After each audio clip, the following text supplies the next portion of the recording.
Okay, so this is the next book I wanted to do a little review on. Remember, these are a series of videos that I am really focusing on related to work. So this is another book that I've been able to review lately and look at by Andrea Komlosy, written in 2018, Work the Last 1,000 Years. So just a short biography. Andrea is a historian by profession, located at the University of Vienna, but also has taught, I believe, at Harvard University. And this is one of her major works related to work from a historical perspective. I have to warn readers that it is very thick description. I found the appendix really helpful, but it is a very academic work. It's published from a historical kind of perspective. So really I focus in this review on two chapters. In this review, I want to focus just on chapter 4 that I found really interesting. Chapter 4 deals with categories of analysis, so the terms, dichotomies that she uses, and her focus and emphasis on work, from a structural perspective, historical, global perspective, but also a discursive, right? Or let's use the word discourse of work, which again is useful if you look at the appendix of the book. There's actually literally the translation of the word work in various languages, which I found really interesting, right? So as a starting point in chapter 4, the question is of work and categories of analysis.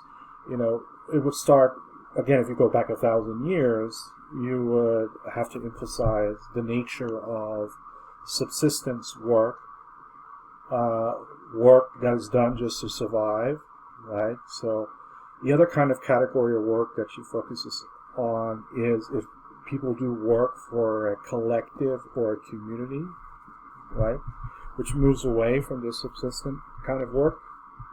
The next one is work as a tribute to political sovereign or state.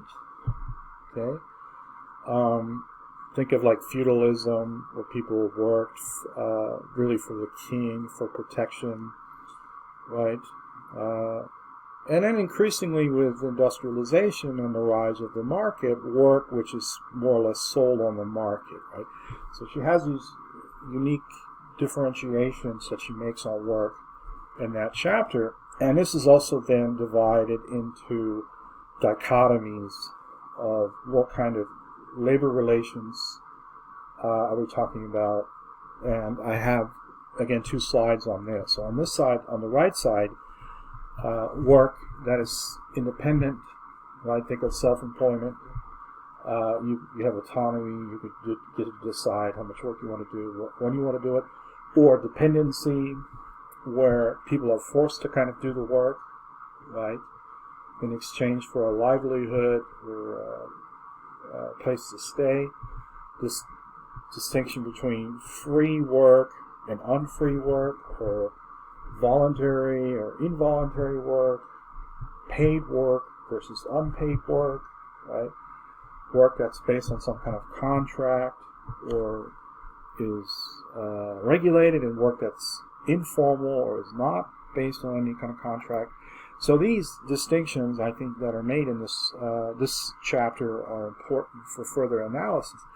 And also think about work from the standpoint of work being organized or unionized versus unorganized work that is not unionized. Okay, she even focuses on kind of gray areas of work, what she calls makeshift work, or work that is in between standard work and non-standard work, shadow work, work done maybe by undocumented workers, okay, increasingly also unpaid work, volunteerism, okay. So those are some of the basic concepts that are introduced in chapter 4. So what I've decided to do, I've decided to jump all the way towards like the end, because this is an extensive historical analysis over 1,000 years, historical periods, is her use in chapter 7 on the tendencies since 1250 and today. So as a historian, she's trying to provide some kind of a generalization. What do we see as far as work and where it is heading? Okay, so this is the sub themes that are available in chapter 7. I slightly paraphrased. So he's talking about towards monetization, towards commodification, right? Employment historically is also increasingly separated from the sphere of independent of life context. Okay, there's a transition away from coerced work, forced and unfree work, think of slavery, to free and voluntary work. Okay, at least since 21st century. Also, the nature of domestic work, and the realization that unpaid housework still exists, right, when it comes to gender relations. But also, since the rise in industrialization, she talks about this movement away from independence towards dependency. Several occasions she uses the word proletarianization. This still persists, right? So let's go on here. The time I have left in the video.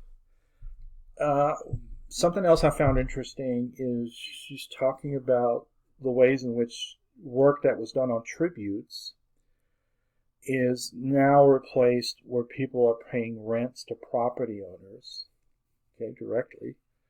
And also, on a positive note, historically, you see the abolition of slavery. But yeah, she recognizes that there are still different forms of exploitation that persist, right? So the remaining two here, I'm going to leave alone. I'm not going to chew on for the sake of time. But just to recap, the title of the book is called Work, The Last 1,000 Years, by Andrea Komlosy. Again, I really recommend it. It is a thick read, but I find some of it very useful to think about work from a long kind of historical perspective and how much has changed since the 21st century. Okay, so I hope this review was helpful.